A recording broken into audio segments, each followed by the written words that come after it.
morning. Okay, well, we have been speaking about wedding etiquette today, and we're joined again by Lady Danielle Di-Masi. Thank you for sticking around. Thank you. Now, we were talking about the do's and don'ts with weddings.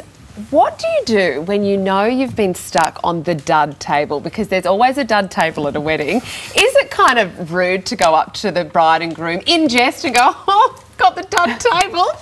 No, because I've done that. I wouldn't do that. Have you ever been stuck like that? I've totally been stuck on the dud table, but you can turn it round into the great table.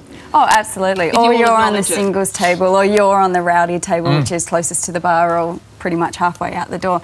There's nothing you can do. It's like I said, unless your name is the bride or the groom, it's not your wedding. So you need to go along with whatever their vision is. I always feel like there should be a little disclaimer at the bottom of invites that says, please understand that this is my wedding and not yours. So you've had your chance. Oh, that sounds a bit rude, though. It does, doesn't it? Auxiliary. Okay, well, maybe the brides, this is a community service announcements, the brides could send out a link to this video and just say, just watch this. Because I feel like if someone's put you on a certain table, or they've asked for your children not to attend, or your new partner not to attend and so forth, that's their prerogative and they have a vision for that. So switching names is a no-no?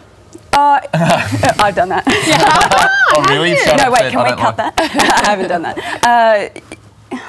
I don't think switching names is a terrible thing, because maybe, you know, a staff member at the venue has put you maybe not next to your partner and not next to your best friend or something. I don't think that's atrocious, but you can't really go put yourself on like the cool parent table or the fun table. What about bringing a partner when your partner has never met the bride or the groom? Because you might have been together for a very long time, just never hooked up with the bride or the groom. No, that's a really good question. If they've invited them, it's totally fine. However, I always think it's nice to try and meet them before, so then there's not a stranger at the wedding and they're in this big wedding dress and you're like, it's so nice to meet you, because that's just kind of awkward. It's not. That is not. A wedding is not a place to meet the bride or the groom. No. Is it? That is just not we've all good. done it, right? Unless it's an arranged wedding.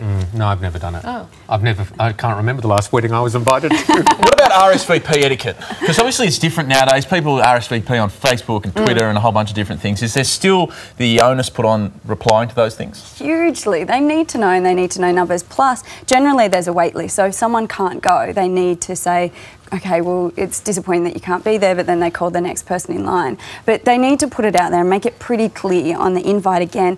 I think it all comes back to communication, like I said last time. Go back to the grassroots, and the communication starts at the bride and groom. They need to have a vision about what the day, you know, what the outcomes that they want for the day, and they need to make sure that they communicate effectively with everyone involved, so they know there's no children, or there are children. There's a babysitter for the children. Lots of people do that now. Like they have a little so they have a separate room. Some kind of enclosure, locked or something. Yeah, locked with like a magician and so forth, so the kids are still there. But they need to communicate everything. Okay, all right. Danielle Di-Masi, Lady. Thank you, Danielle. Lady Danielle. Thank you for your tips. Lady Danielle.